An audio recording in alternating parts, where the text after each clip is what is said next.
The lesson today is on Esther chapter 6. If you will, please turn to the book and let's begin. Esther chapter 6, verses 1 through 9, we see the king's plan to honor Mordecai. Verse 1. That night the king could not sleep, so one was commanded to bring the book of the records of the Chronicles, and they were read before the king.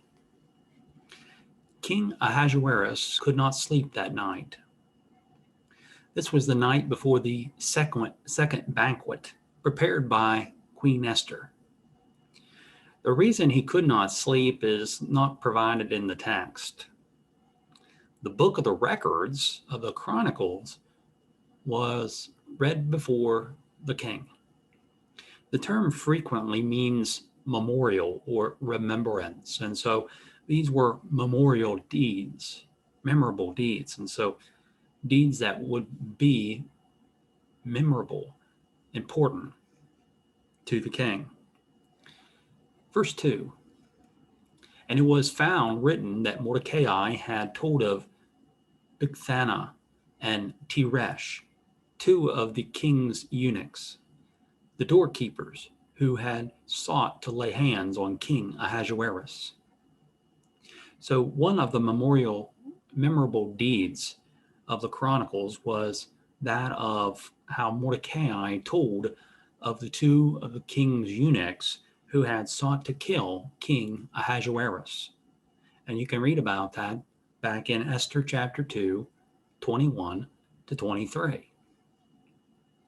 Esther 2, 21 to 23 reads, In those days, while Mordecai sat within the king's gate, two of the king's eunuchs, Bigthan and Teresh, doorkeepers, became furious and sought to lay hands on King Ahasuerus. So the matter became known to Mordecai, who told Queen Esther, and Esther informed the king in Mordecai's name. And when an inquiry was made into the matter, it was confirmed, and both were hanged on a gallows. And it was written in the book of the Chronicles in the presence of the king. By the way, there's two different forms of the same name. Bigthan is also written Bigthana in Esther 6 and verse 2. Esther 6 and 2, Bigthana is a variant or a variation of Bigthan. And so two different ways of spelling the same name. Verse 3. Then the king said, What honor or dignity has been bestowed on Mordecai for this? And the king's servants who attended him said, Nothing has been done for him. So King Ahasuerus that night asked what had been done for Mordecai, who had foiled the plot to kill him. Those servants of the king who attended replied by saying nothing had been done for him, for Mordecai. Mordecai had not been promoted. He had not been advanced in the kingdom of Ahasuerus. There had not been any formal recognition of his deed on behalf of the king. This appears to have been an oversight. For whatever reason, he was overlooked. Verse 4. So the king said, Who is in the court? Now Haman had just entered the outer court of the king's palace to suggest that the king hang Mordecai on the gallows that he had prepared for him. And so, for whatever reason, it had been overlooked. There was an oversight. Again, this could be an indication of the providence of God. Verse 4. So when the king heard from his servants that nothing had been done for Mordecai, he asked, Who is in the court? The king wanted to honor Mordecai. And so it happened that Haman had just entered the outer court. And those who wanted to come to the king would wait in the outer court until they were called into the inner court by the king. Remember, it was death for the one who entered the inner court without first being summoned or called by the king. Esther chapter 4 and verse 11. Haman was there to suggest that the king hang Mordecai on the gallows that he had prepared for him. Esther 5 and verse 14. You might say this is bad luck. Again, we see here an indication of the providence of God. Verse 5. The king's servants said to him, Haman is there, standing in the court. And the king said, let him come in. The servants told the king that Haman was standing in the outer court. The king told his servants to let Haman come inside, and so he was called into the inner court. Let him come in, the king said. So Haman came in, and the king asked him, what shall be done for the man whom the king delights to honor? Now Haman thought in his heart, whom would the king delight to honor more than me? And so Haman comes into the inner court of the king, and the king asked Haman, what shall be done for the man whom the king delights to honor? Well, the prideful Haman thought in his heart that the king was speaking of honoring him. No doubt in his mind, in his prideful heart. He believed there was no other one worthy of the honor more than he. He could not think of anyone else. The only person that came to his mind was himself. Verse 7. And Haman answered the king, for the man whom the king delights to honor. And so with himself in mind, Haman answered the king, this is what should be done for the man to whom the king delights to honor. Here we see Haman's own dream expressed. He's going to share his fantasy about what he would have done for himself, for the one whom the king delights to honor. Verse 8. Let a royal robe be brought, which the king has worn, and a horse on which the king has ridden, which has a royal crest placed upon its head. And so Haman told the king that his servants should bring a royal robe. Now, this robe is one which the king himself has worn. Also, let the one bring a horse, a royal horse, a horse on which the king himself has ridden. On this royal horse would be a royal crest placed on its head. The Hebrew word translated here as crest may also be translated as crown. And so, for example, there was the royal crown of Queen Vashti in Esther 1:11, and later Esther wore the royal crown of the queen in Esther 2:17.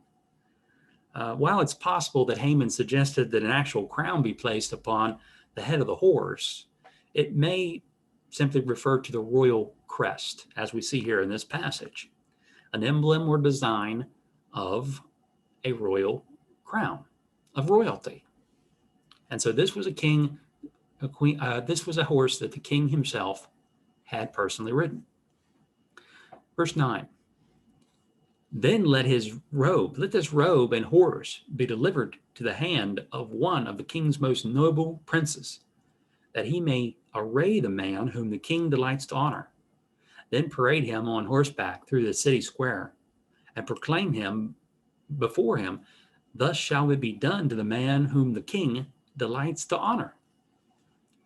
So Haman said to the king that the king's servant should deliver this robe that the king has worn and this horse that the king has ridden to the hand of one of the king's most honored, most noble princes.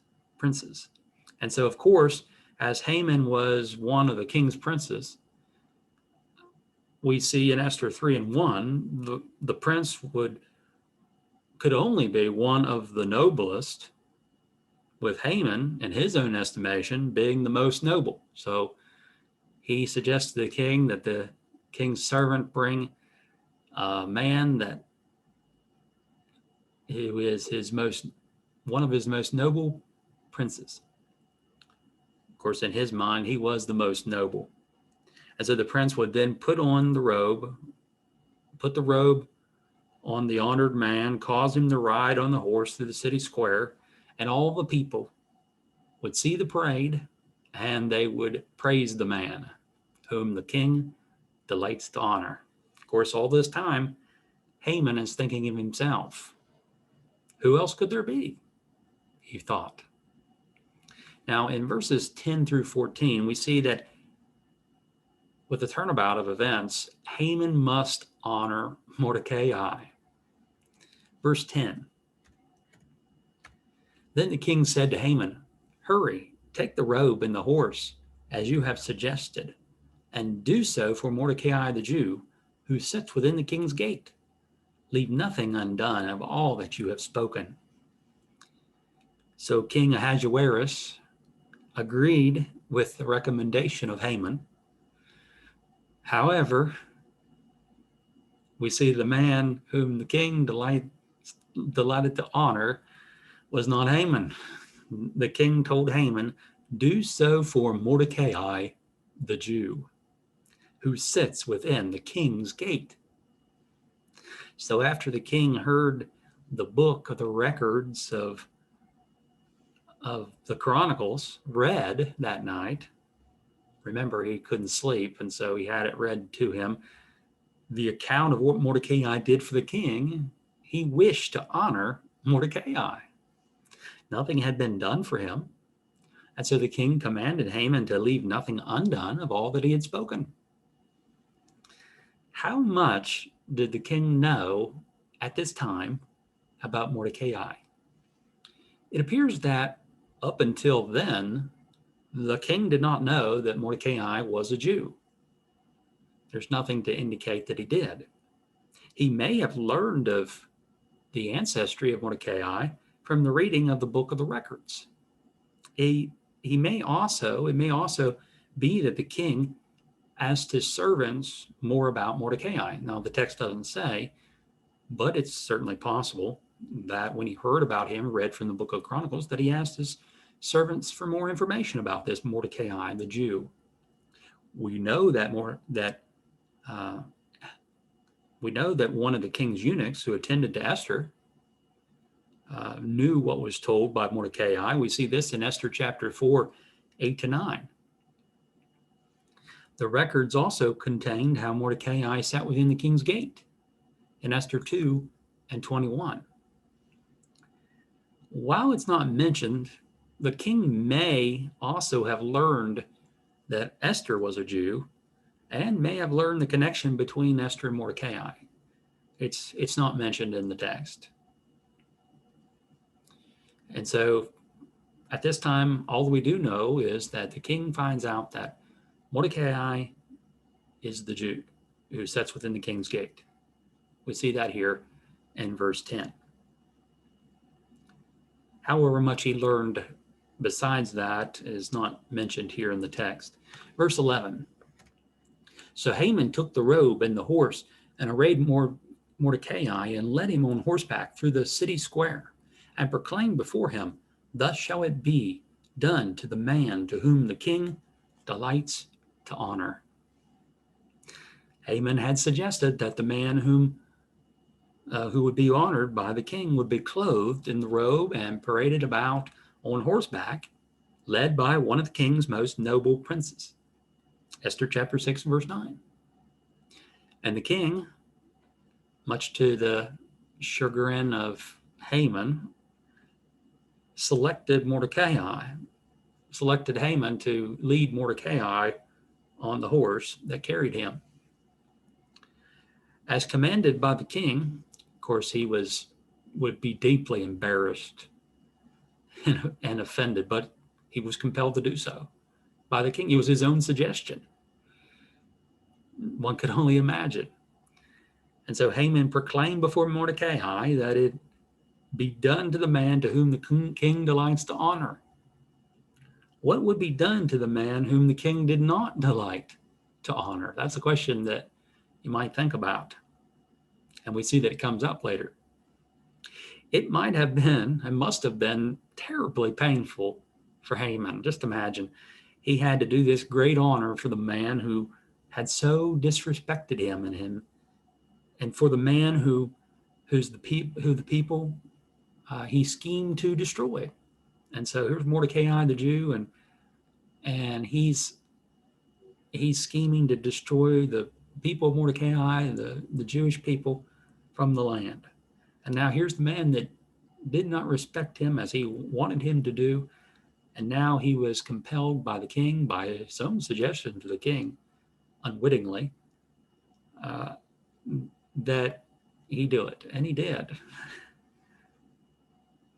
When had Mordecai removed the sackcloth? Here's a question that you might think of.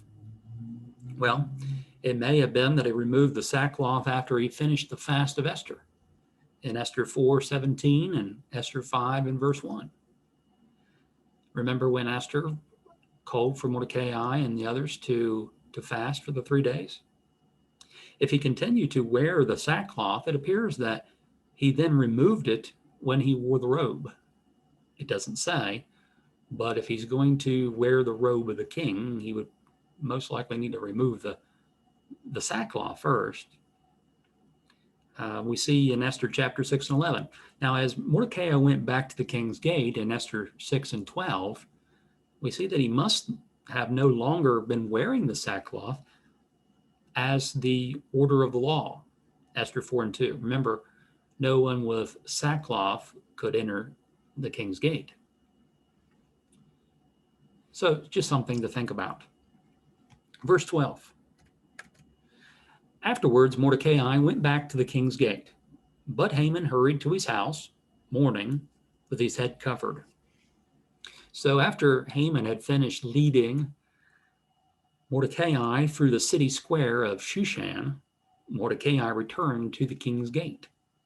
However, Haman hurried home to hide, not wanting to be seen. He mourned on the way with his head covered in shame. It is noteworthy here that Mordecai mourned in sackcloth over what Haman schemed to do to his people. And now Haman himself hurried to the house with his head covered. The covered head was a sign of those who mourned. We see in 2 Samuel 15 and verse 30. It was also a sign for those who were ashamed, like we see in Jeremiah 14 and verse 3. However, as is the case later with Haman, the covered head or face was also a sign of condemnation. Esther 7 and verse 8. In 2 Samuel 15:30 it reads, "So David went up by the ascent of the Mount of Olives and wept as he went up, and he had his head covered and went barefoot. And all the people who were with him covered their heads and went up, weeping as they went." And so from 2 Samuel 15:30, we see that the covered head can be a sign of mourning. Also, as I mentioned in Jeremiah 14:3, it says, "They were ashamed and confounded and covered their heads." And so also the covered head can be a sign of shame, as was the case here with Haman, hurrying home, mourning, with his head covered. Verse 13. When Haman told his wife Zeresh and all his friends everything that had happened to him, his wise men and his wife Zeresh said to him, "If Mordecai, before whom you have begun to fall, is of Jewish descent, you will not prevail. You will not prevail against him, but will surely fall before him." So after he arrived at his house, Haman talked to his wife. He told his wife Zeresh and all his friends what had happened to him. This probably included how he followed their advice, and that he had the gallows made for Mordecai in Esther 5 and verse 14. It probably also included how that in the morning he went to the court with the intention of suggesting to the king that Mordecai be hanged on it, on the gallows, in Esther 6 and verse 4. He also would have told them about how the king had him honor Mordecai the Jew, Esther 6 and 10. And so he probably included all these things in his story as he told his wife Zeresh and all his friends who were there.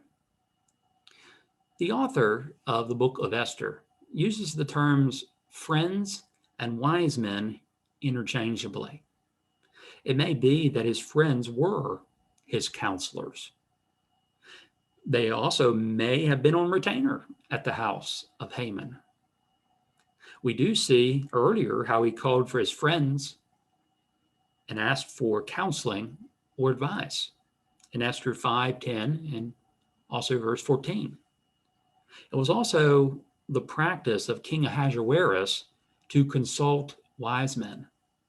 It was said that his wise men understood the times, who knew the law and justice in Esther 6 and 13. Earlier, when Haman spoke to his wife and his friends, the wise men, about Mordecai the Jew, they counseled him. They counseled Haman to have him hanged on a gallows.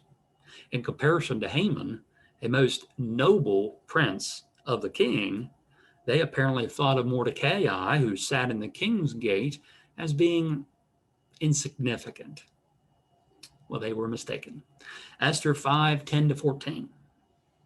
However, now things had changed. Mordecai was now honored by the king, and Haman himself was obliged by the king to honor Mordecai. Look at these passages, these particular words. If Mordecai, before whom you have begun to fall. And so here in verse 3, if Mordecai, before you have begun to fall, is of Jewish descent, you will not prevail against him, but will surely fall before him. So these are the words of Zeresh, his wife, and his friends, or the wise men. And so if Mordecai, before you have begun to fall.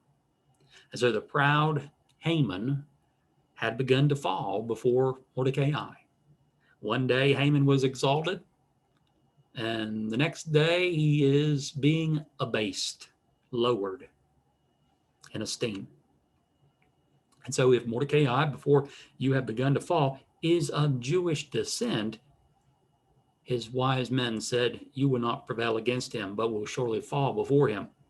So Haman sought the destruction of the Jews with a decree.